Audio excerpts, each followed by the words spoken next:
Let's spend some time in God's Word together. आइए थोड़ा समय परमेश्वर के वचन में एक साथ बिताएं। So turn to your neighbor and ask them in Hindi, what's in your hand? और आपके पड़ोसी की ओर मुड़े और उनसे पूछें कि आपके हाथ में क्या है। What's in your hand? आपके हाथ में क्या है। So this morning, this afternoon, I'm going to talk to us about,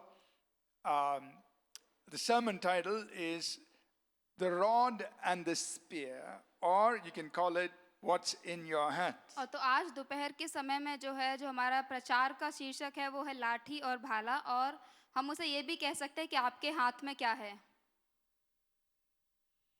Let's read two scripture texts, Exodus chapter 8, verse 16, and then we will read Joshua chapter 8, verse 18. आइए हम दो वचनों को पढ़ेंगे। पहला निर्गमन 8 अध्याय वचन 16 और उसके बाद यहोशू 8 वचन 18। We'll read it in Hindi, please. आइए इसे पढ़ें। फिर यहोवा ने मूसा से कहा, हारून को आज्ञा दे, तू अपनी लाठी बढ़ाकर भूमि की धूल पर मार, जिससे वह मिस्र देश भर में कुटकियां बन जाएं। यहोशू वचन 8 अध्याय वचन 18। तब यहोवा ने यहोशू से कहा, अपने हाथ का बर्छा एक ही ओर बढ़ा, क्योंकि मैं उसे तेरे हाथ में दे दूंगा। और यहोशू ने अपने हाथ के बर्छे को नगर की ओर बढ़ाया। So the sermon title is taken from these two verses, the rod and the spear.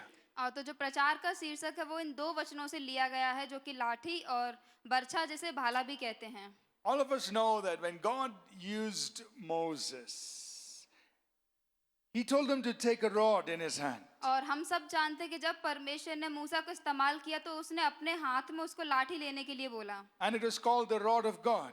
और वो लाठी परमेश्वर की लाठी कहलाई गई। And God used that rod and to work mighty miracles in Egypt and deliver His people.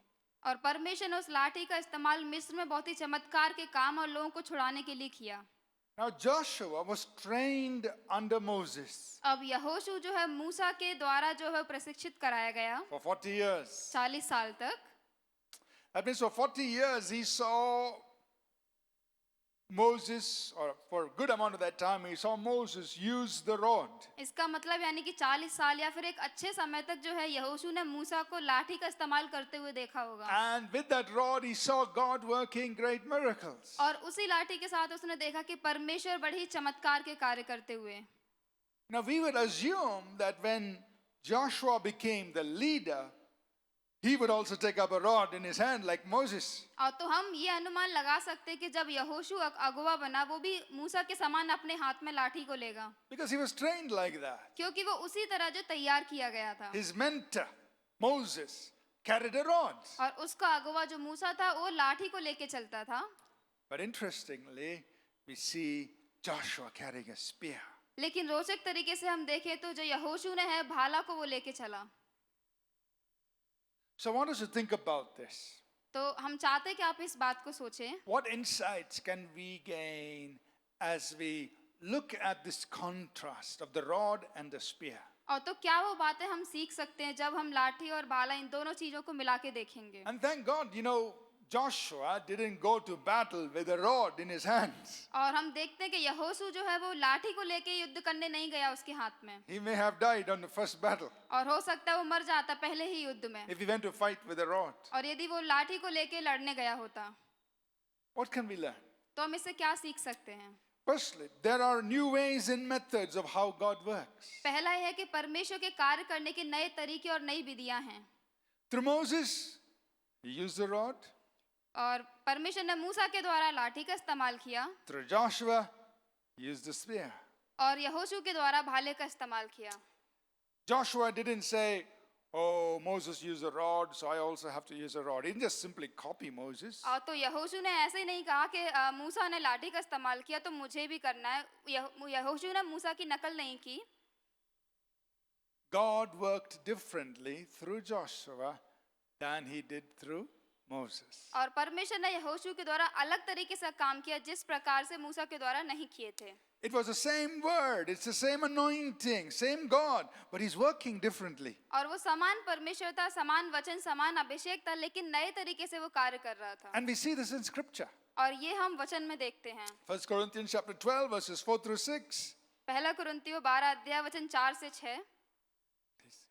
वरदान तो कई प्रकार के हैं, परंतु आत्मा एक ही है, और सेवा भी कई प्रकार की हैं, परंतु प्रभु एक ही है, और प्रभावशाली कार्य कई प्रकार के हैं, परंतु परमेश्वर एक ही है, जो सब में हर प्रकार का प्रभाव उत्पन्न करता है। So notice it says there are different gifts, but the same Holy Spirit. और तो यहाँ पे ध्यान दे, वो कहता है कि वरदान कई प्रकार के हैं, परंतु आत्मा एक ही है। The different ministries, the different kinds of ways of serving God, but it is the same Lord who is being served. और अलग अलग प्रकार की सेवाएं सेवकाएं जो हम करते हैं उसको सेवा करने के लिए, लेकिन वो एक ही परमेश्वर है जिसकी सेवा की जा रही है। And there are different ways in which God works through us, but it's the same God who's working. और अलग अलग तरीकों से परमेश्वर हमारे बीच में कार्य करता है, लेकिन वो एक ही परमेश्वर है जो कार्य कर रहा है। So in different generations, God works through different ways and methods and means. और तो अलग अलग पीढ़ियों में जो है परमेश्वर अलग अलग तरीकों और विधियों के द्वारा कार्य करता है। And even in your own life, और आपके खुद के जीवन में भी you and I must be open to the new methods and ways of God's working. और हमें और आपको परमेश्वर के नए तरीके और नई विधियों के लिए खुले रहना चाहिए कि वो कार्य कर सके। Maybe in one season or one phase of your life, God was working a certain way. और हो सकता है परमेश्वर आपके जीवन के एक ऋतु में एक निश्चित तरीके से काम कर रहा In हो, another season, He says, let's do it differently. और दूसरे ऋतु के समय में वो कहता हो कि चलो इसको अब अलग प्रकार से करें। So God, I like the rod. I want to use the rod. और कि नहीं, परमेश्वर मुझे तो लाठी पसंद है, मैं लाठी को ही इस्तेमाल करना चाहता हूँ। But God says, take the spear. लेकिन परमेश्वर कह रहा है कि भाले को लो, Let's use something different. कुछ अलग इस्तेमाल करो। So even in your own life, you and I, we must be open to the new methods and new ways in which God works. और तो हमारे जीवन में भी हमें परमेश्वर के लिए वो नए तरीके नई विधियों के लिए खुले रहना चाहिए जो वो कार्य करता है। Even in the church, और कलीसिया में भी you know, many times when God is using a new method or a new way, sometimes some people fight that. जब परमेश्वर कोई नए तरीके या नई विधियों से कार्य कर रहा हो तो कुछ लोग जो है उस बात पे झगड़ा करते हैं, They go against it वो उसके खिलाफ जाते हैं, because it's different from what they're used to. क्योंकि जिस काम की उन्हें आदत है वो उससे अलग है। You know, think about media. और मीडिया के बारे में सोचें, In the early 1900s, there was a radio, so people started preaching the gospel on radio. और पुराने समय पे जो है 1900 के दशक में जो लोग थे रेडियो का इस्तेमाल करते थे। After some time, television came. कुछ समय बाद जो है टेलीविजन आए। You know what was the reaction of some people? Oh, the television is demonic. The devil will come into your house through the और TV. कुछ लोगों की प्रतिक्रिया ऐसी थी कि नहीं, जो टेलीविजन है ये शैतानिक है, जो शैतान आपके घर में आ जाएगा टीवी के द्वारा, You must not have TV in your house. और आपके घर में टीवी नहीं होनी चाहिए। But some people said, hey, we can use television to preach the gospel. लेकिन कुछ लोगों ने बोला कि हम टेलीविजन का सुसमाचार सुनाने के लिए इस्तेमाल कर सकते So हैं, they started using television to preach the gospel. और तो प्रचार को सुनाने के लिए वो टेलीविजन का इस्तेमाल करने लगे। And then others realized, oh, yeah, you can use it.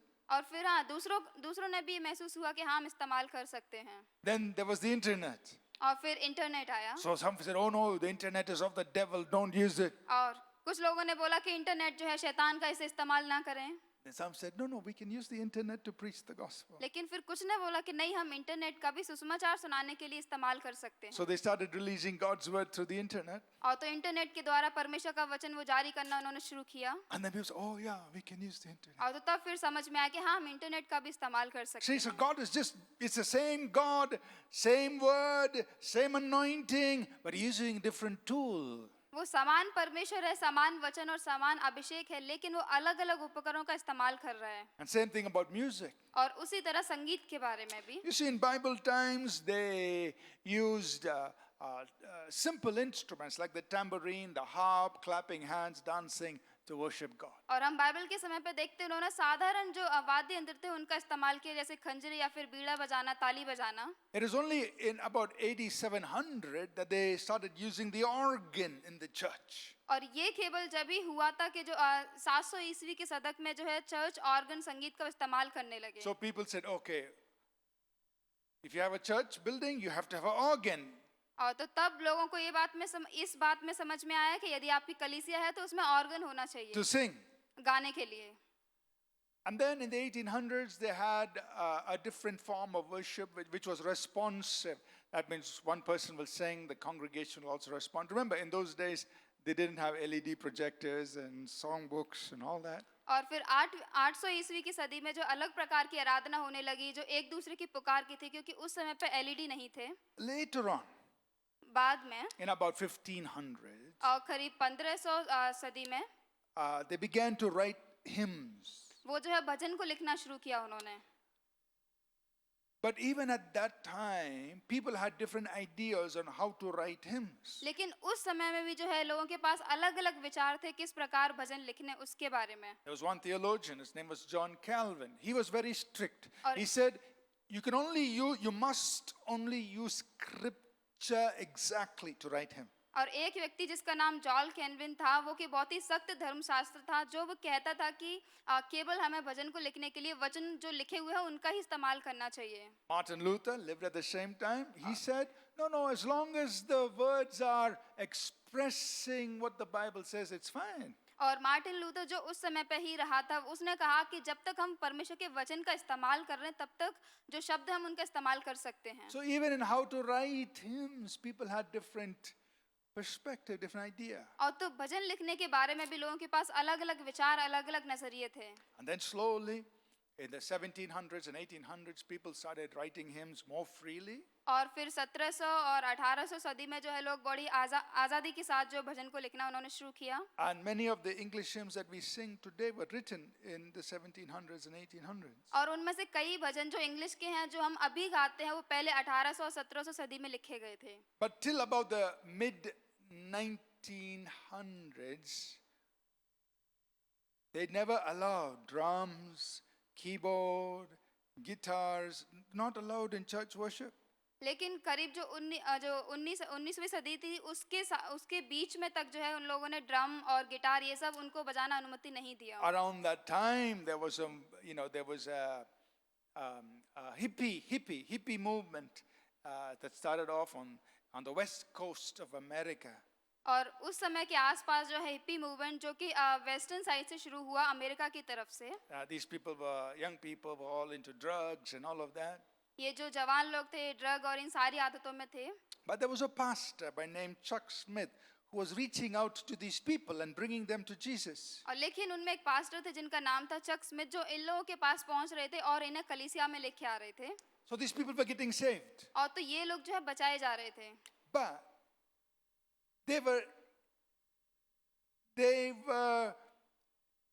they enjoyed rock music, not organ music. लेकिन वो जो है रॉक संगीत जो था, उसका वो आनंद उठाते थे, ना कि ऑर्गन संगीत का। So they couldn't come to the main church where they were playing organs. They couldn't sit in that kind of a service. तो वो जो मुख्य कलीसिया जहाँ पे वो लोग ऑर्गन इस प्रकार का संगीत बजा रहे थे, वो उस वहाँ पे नहीं आ पाते They थे। wanted to worship God with all their instruments, all the guitars and drums and all of that. और वो परमेश्वर की आराधना उनके सारे वाद्य यंत्रों के साथ, जो कि गिटार, ड्रम, इनके साथ करना चाहते थे। But the main line church was not open to that. लेकिन जो मेन लाइन की कलीसिया थी, वो इस प्रकार के बारे में वो खुली नहीं थी। But Pastor Chuck Smith welcomed them. लेकिन पास्टर चक स्मिथ ने जो उनका स्वागत किया, He encouraged them to write their own songs to sing and worship Jesus. और उन्होंने उनको प्रोत्साहित किया कि उनके खुद के गाने लिखें और गाएं, यीशु की आराधना करें। But see what's happened today. और देखें कि आज क्या होता है। Almost everywhere, people are using drums and keyboard and guitar and all the instruments to worship God. और अधिकतर जगह पे हम देखते हैं कि लोग ड्रम्स, कीबोर्ड और गिटार इन सब का इस्तेमाल करते हैं आराधना करने के लिए। What's the point? तो यहाँ पे बात क्या है? You don't just hold on to the rod. और केवल हम जो लाठी को नहीं पकड़े रहे, If God wants to use a spear, it's fine. और यदि परमेश्वर भाले को इस्तेमाल करना चाहता है तो ठीक है। Are you listening? क्या आप सुन रहे हैं? Amen? Amen. So there are new ways and new methods through which God will work in different times and different generations. और तो नए नए तरीकों के साथ जो है परमेश्वर उनके द्वारा, उनके माध्यम से कार्य कर सकता है। The second thing I want us to take away, और दूसरी चीज जो हम यहाँ बताना चाहते हैं, what's in your hand is aligned to your assignment. आपके हाथ में जो है वह आपके असाइनमेंट, जो कि कार्य आपको दिया है, उससे जुड़ा है। Think about Moses. मूसा के बारे में सोचें। He was actually trained in all the wisdom and knowledge of Egypt. और वो सारे मिस्र के ज्ञान और बुद्धि में जो है वो प्रशिक्षित किया गया था। For 40 years he was studying and he was educated in the palace. और 40 साल तक जो है वो उस पैलेस में रह के वो ज्ञान ले रहा था. He understood how the Egyptian empire would function, how the military functions, all of that he learned. और उसने ये देखा कि कैसे जो मिस्री साम्राज्य काम करता है और उनकी जो सेना है वो कैसे काम करती है. But he made a mistake. लेकिन उसने एक गलती की He had to run for his life. और फिर उसे उसके जीवन के लिए भागना पड़ा He left the palace. और उसने उस महल को छोड़ दिया He was wandering in the wilderness. और वो जो है जंगल में जो घूम रहा था. And he said, oh, I have to sustain myself somehow. और फिर उसे याद आया कि किसी प्रकार उसको खुद को जो बचा के रखना He है. meets a man called Jethro. और फिर एक व्यक्ति नाम यित्रो उससे वो मिलता है Says, Jethro, do you have a job? और वो कहता है यित्रो क्या तुम्हारे पास कोई काम है. Jethro asked, what's your qualification? और यित्रो ने पूछा कि तुम क्या कर सकते हो, क्या योग्यताएं हैं. Moses said, I have studied in Egypt. I know how to run armies. I know how to run an empire. I've done all that. और मूसा ने कहा कि मैंने जो है मिस्र में शिक्षा ली है, कैसे साम्राज्य कैसे सेना ये सब चलती है, मुझे ये सब पता है. Jethro asks him, do you know how to take care of sheep? और यित्रो ने पूछा क्या तुम्हें भेड़ बकरियों की देखभाल करना आता है. Sheep, I've never seen sheep. भेड़ मैंने कभी देखे ही नहीं है, But I need a job.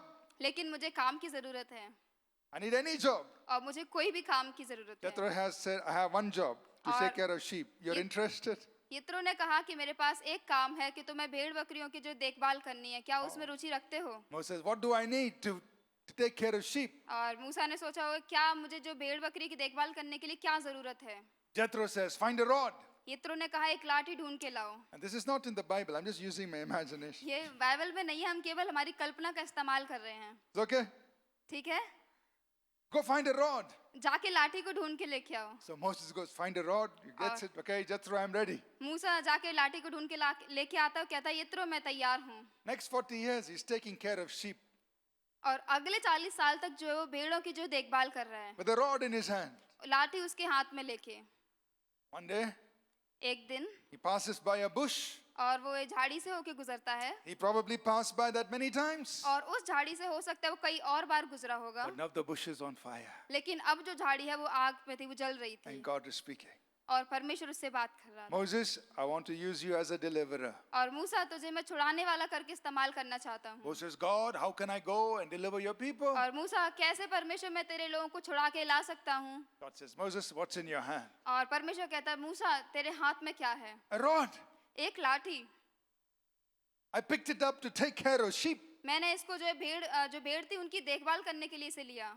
God said, from today, this is the rod of God. I'm going to use it to deliver my people. और परमेश्वर ने कहा कि आज से ये जो लाठी है परमेश्वर की लाठी है, इसे मैं मेरे लोगों को छुड़ाने के लिए इस्तेमाल करने वाला हूँ. Are you understanding? क्या आप समझ रहे हैं? What's in your hand is connected to your assignment. जो आपके हाथ में है वो आपके काम से जुड़ा हुआ है. Sometimes we are waiting for some big thing to happen. और तो कई बार हम बहुत ही बड़ी चीजों के होने के लिए इंतजार करते हैं. You know, maybe some cloud will fall on me from heaven. और हो सकता है कि कोई बड़ा बादल स्वर्ग से हमारे ऊपर गिरेगा And then I will serve God. और तब जो है मैं परमेश्वर की सेवा हम करेंगे.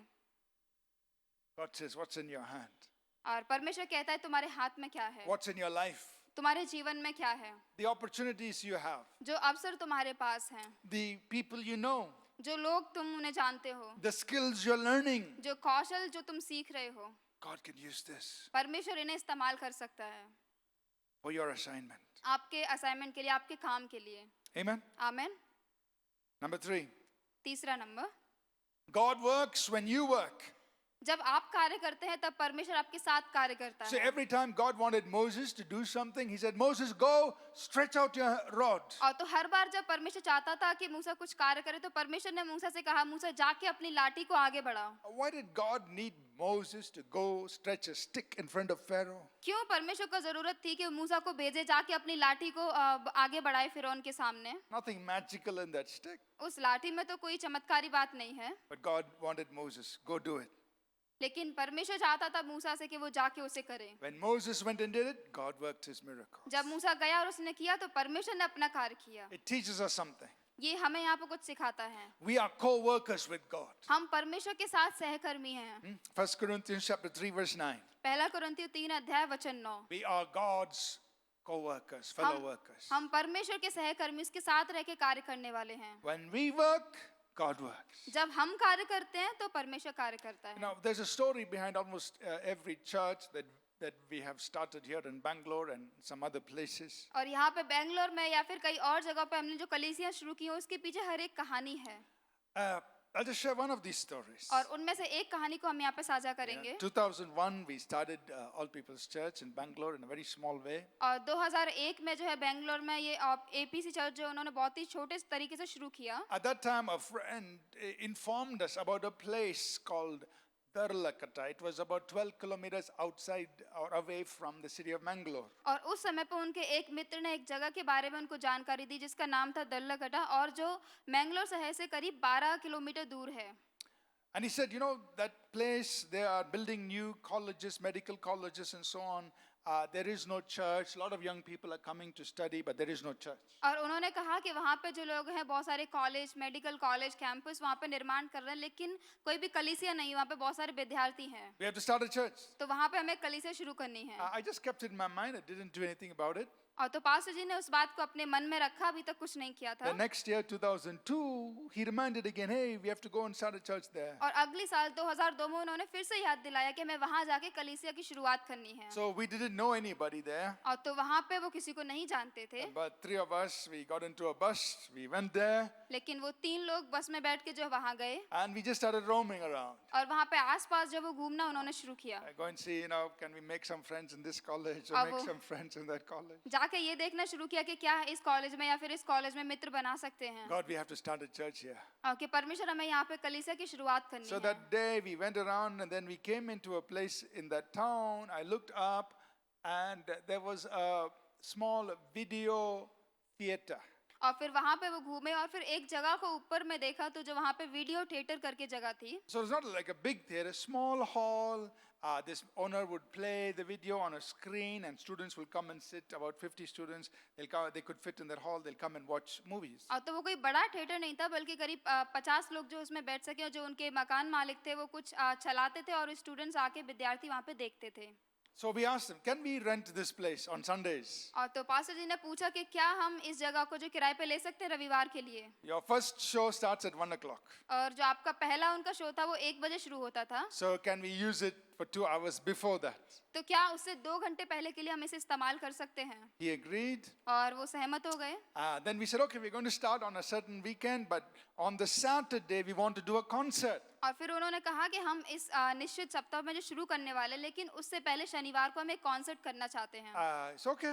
We rented the place for concert. तो कॉन्सर्ट के लिए भी जगह को किराए पे लिया But what was our concert? It was one man on a guitar. और लेकिन उनका कॉन्सर्ट कैसा था एक ही व्यक्ति गिटार के साथ That's all we had.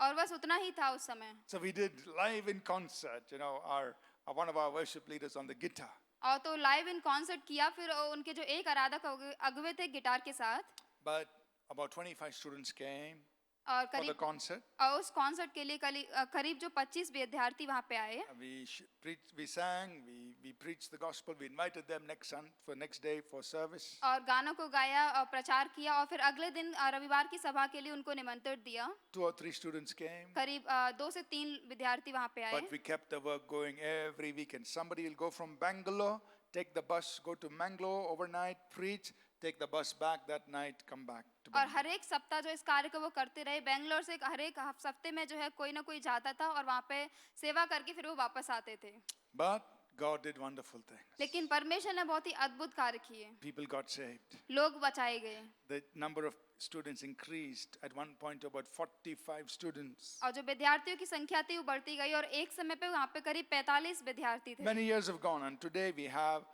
a good church in the city of Mangalore. और कई साल जो है बीत चुके हैं लेकिन आज के समय पे हमारे बहुत ही अच्छी कलीसिया है मैंगलोर शहर There's a में full-time pastor there.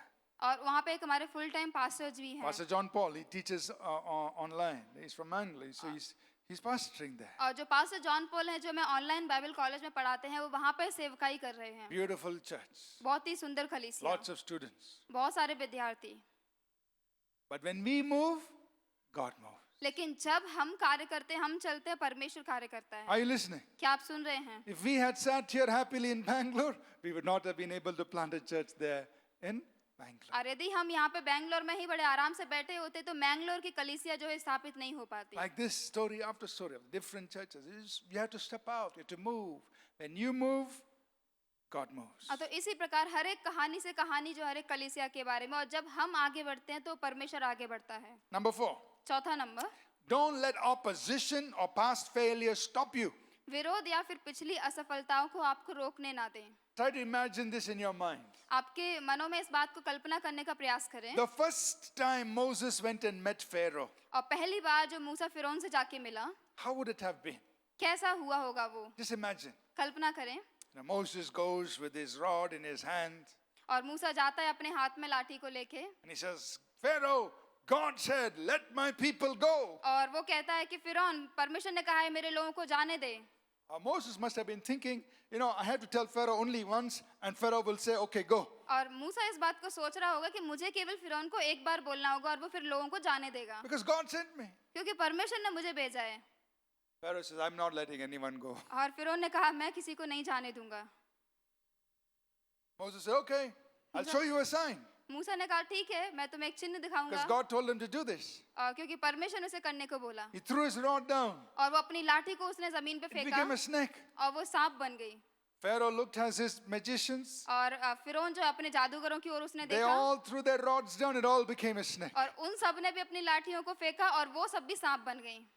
You must have imagined Moses' face at that time. और मूसा के चेहरे को कल्पना करने का प्रयास करें उस समय पे। God, you said this is the rod of God. What's happening? और परमेश्वर, तुमने कहा ये परमेश्वर की लाठी, अब ये क्या हो रहा है?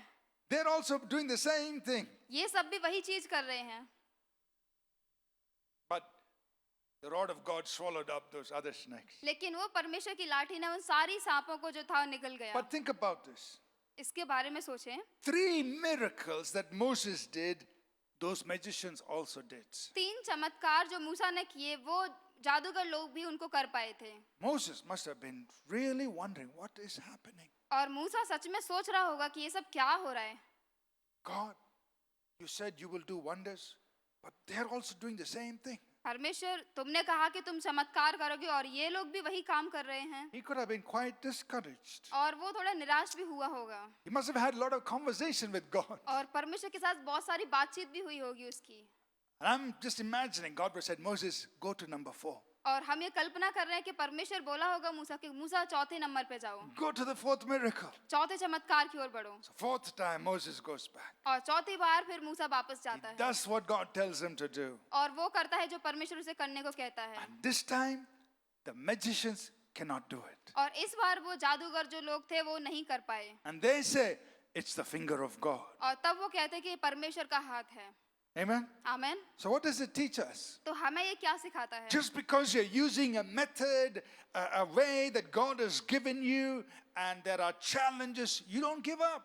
कि हम जो उन उन चीजों का इस्तेमाल कर रहे हैं जो परमेश्वर ने दिया और हम उनमें असफल हो रहे हैं, तो उसमें हार ना माने, Go, keep going. आगे बढ़ते रहें। God will help you go beyond all the opposition. और परमेश्वर सारे विरोध से आपको पार होने में मदद करेगा। Amen. आमीन। So use what God's given you.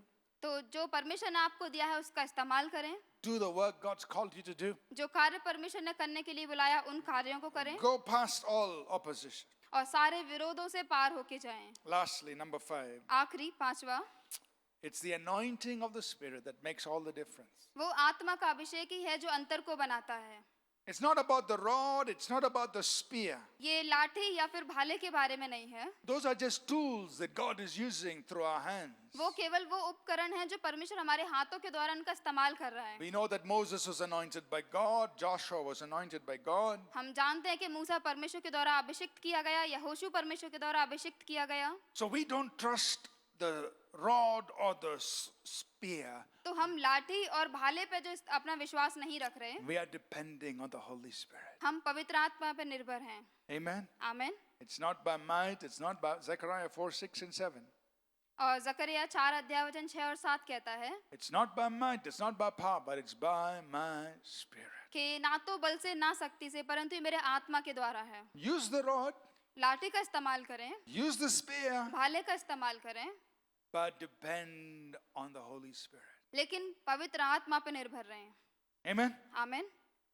So, what should we take away this morning, this और तो afternoon? इस दोपहर के समय में हम क्या यहाँ से सीख सकते हैं? First, पहला, Remember, there are new ways and methods through which God works. और तो हमेशा याद रखें कि वो नए और तरीके विधियां हैं जिनसे परमेश्वर हमेशा कार्य करता है, Don't just copy somebody else. और केवल किसी और की जो है नकल ना करें। Use what God wants you to use. उस चीज को इस्तेमाल करें जो परमेश्वर चाहता है कि आप इस्तेमाल करें। Joshua simply didn't copy Moses. और यहोशू ने जो है केवल मूसा की नकल नहीं की, He used the spear that God had given in his hands. उसने उस भाले को इस्तेमाल किया जो परमेश्वर ने उसके हाथ में दिया था। Second, दूसरा, what's in your hand, what's in your life is connected to your assignment. जो आपके हाथ में या आपके जीवन में है वो आपके कार्य से जुड़ा हुआ है, Don't think there is nothing. और केवल ऐसा ना सोचें कि कुछ भी नहीं है। God has given you gifts and He's given you opportunities. He's given you all kinds of things that are connected to your assignment. परमेश्वर ने आपको वरदान, आपको अवसर दिए और बहुत सारी चीजें दी हैं जो कि हमारे असाइनमेंट से जुड़े हुए हैं। Number 3, God works when you work. और तीसरा नंबर, जब हम कार्य करते हैं तब परमेश्वर कार्य करता है। Number 4, don't let opposition or past failure stop you. और चौथा, विरोध या फिर पिछली असफलताओं को आपको रोकने ना दें। Number 5, it's the anointing of the Spirit और that पांचवा makes the difference. पांचवा यह है कि आत्मा का अभिषेक ही है जो सब प्रकार के अंतर को बनाता है। Amen? आमीन। We're going to pray. और तो हम प्रार्थना करने वाले हैं, And I want you to say, God, what is it that you're putting in my life? और तो हम चाहते हैं कि आप इस बात को बोलें कि परमेश्वर ऐसा क्या है जो आप मेरे जीवन में दे रहे And हैं। many of you here are students who are going to go and do some work for God. और बहुत सारे हमारे विद्यार्थी जो जाके परमेश्वर के लिए कार्य करने वाले हैं। What is God putting in your hands? परमेश्वर आपके हाथ में क्या दे रहा है? What is the rod? What La- is the spear that God is giving you? वो लाठी और भाला क्या है जो परमेश्वर आपको दे रहा है? You need to pray. ये आपको प्रार्थना करने की You need जरूरत to है। find out आपको इस बात को खोजने की जरूरत है, and use what God has put in your life. और जो परमेश्वर ने आपके जीवन में दिया है उसका इस्तेमाल करना है। Amen. आमीन। It may be a new thing, ये हो सकता है कोई नई चीज हो something you may not have even thought of, सकता है कुछ ऐसा जिसके बारे में आपने सोचा भी ना हो, but God brings it into your life. लेकिन परमेश्वर उसे आपके जीवन में लेके आता है, Take a hold of it. और तो उसको पकड़े रहें, Use it. उसको इस्तेमाल करें, Get into your assignment. आपके कार्य की ओर आगे बढ़ें। And then you need to move. और फिर जो है आपको आगे बढ़ने की जरूरत है। If you put your car or your vehicle in park, you can't go anywhere. और यदि आपने आपके किसी वाहन को जो है पार्क कर दिया है, खड़ा कर दिया, तो आप कहीं नहीं जा सकते You've got उससे, to get into first gear. क्योंकि आपको पहले उसे पहले गियर में लाने की जरूरत है, Then God can direct you. तब परमेश्वर आपको निर्देश दे सकता है। Amen? आमीन। And let nothing stop you. और आपको ऐसा कुछ भी चीज ना हो जो वो आपको रोक When पाए। you're going after God's assignment, nothing should stop you. और जब आप परमेश्वर के कार्य के लिए आगे बढ़ रहे हैं, कुछ भी आपको रोकने ना पाए। Amen? आमीन। Let's partake of the Lord's table together, please. और तो आइए प्रभु भोज में हम एक साथ भाग लेंगे। If you need to be served with the elements and you don't have the elements, if you could raise your hand, our ushers will come and serve you right where you are.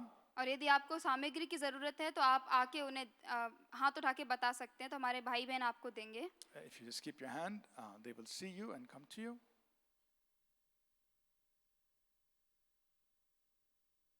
And we're going to pray and then partake. और हम जो फिर प्रार्थना करने वाले हैं, उसके बाद इसमें एक साथ भाग लेंगे।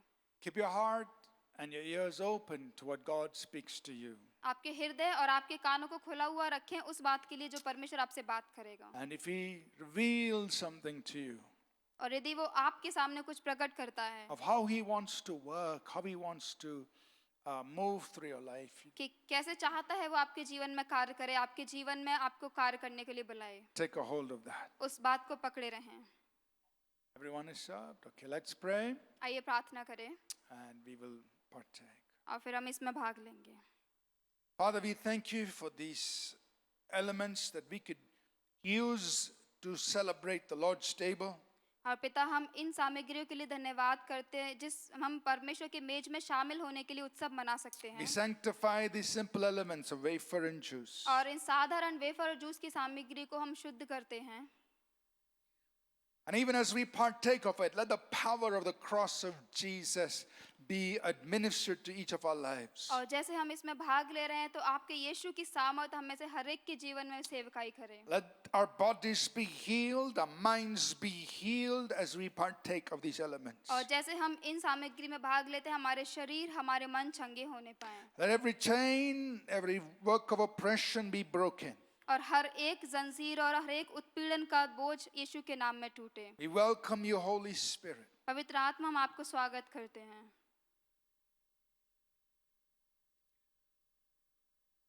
The Lord Jesus said, take, eat, this is my body that's given for you.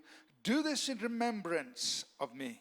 प्रभु यीशु ने कहा कि लो खाओ ये मेरी देह है जो तुम्हारे लिए तोड़ी गई मेरे स्मरण के लिए यही किया करो। Let's partake of the bread together, please. आइए उस ब्रेड में एक साथ भाग लें।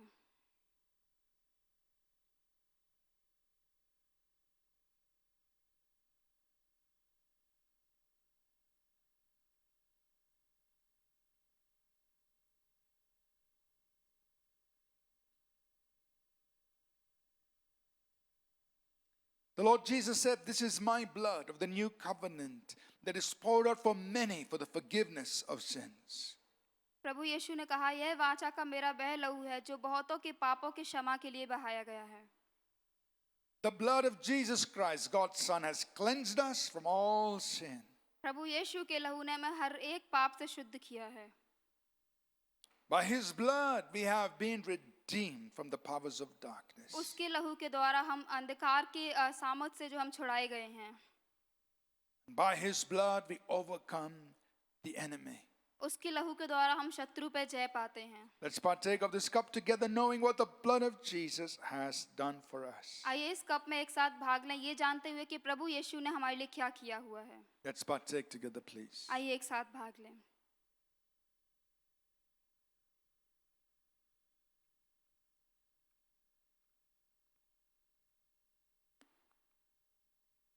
Could we all stand together? We'll pray. कृपया हम सब खड़े हो जाएं हम एक साथ प्रार्थना करेंगे। Father, in Jesus' name, I just pray over everyone here. और पिता यीशु के नाम में हम यहाँ पे हर एक के ऊपर प्रार्थना करते हैं। Pray for the people who would watch this online. उन लोगों के लिए जो इसको ऑनलाइन देखेंगे। Father, I pray that by the Holy Spirit you will speak to each one of our और hearts. पिता हमें प्रार्थना करते हैं कि आपके पवित्र आत्मा के द्वारा आप हमें से प्रत्येक के हृदय से बात करेंगे। Show us what you want us to do in life. आप हमारे जीवनों में जो चाहते हम करें उस चीज को दिखाएं। Show us, Lord, the opportunities, the resources, the gifts that you're placing in us to fulfill your assignment. उन अवसरों को उन साधन को उन वरदानों को दिखाएं जो आप हमारे जीवन में उस कार्य को पूरा करने के लिए दे रहे हैं। And Father, by the power of your Holy Spirit, I pray that each one of us will receive what you want to put in our hands. और पिता हमें प्रार्थना करते हैं कि आपके पवित्र आत्मा की सामर्थ के द्वारा हम में से प्रत्येक व्यक्ति उस बात को प्राप्त करेंगे जो आपने हमारे हाथों में दिया है। The rod or the spear, वो लाठी और भाला whatever you put in our hands, जो कुछ भी आपने हमारे हाथों में दिया that we है will fulfill your assignment for our और lives. पिता हमारे जीवन के लिए आपके कार्य को हम पूरा करेंगे। May each one here, God, और यहाँ पे हम में से प्रत्येक व्यक्ति परमेश्वर fulfill your assignment for their lives. उनके जीवन के लिए आपके कार्य को पूरा करें Release your grace, your anointing और आपके अभिषेक और अनुग्रह को आप जारी on करें। each of us. हम में से यहाँ पे प्रत्येक के ऊपर We thank you. हम आपको धन्यवाद देते हैं। The grace of our Lord Jesus Christ, the love of God, our Heavenly Father, and the sweet fellowship of His Holy Spirit continue with each of us always. हमारे प्रभु यीशु मसीह का अनुग्रह स्वर्गीय परमेश्वर पिता का प्रेम और पवित्र आत्मा की मृदु सहभागिता हम सब के साथ सदा होती रहे। Amen. आमीन।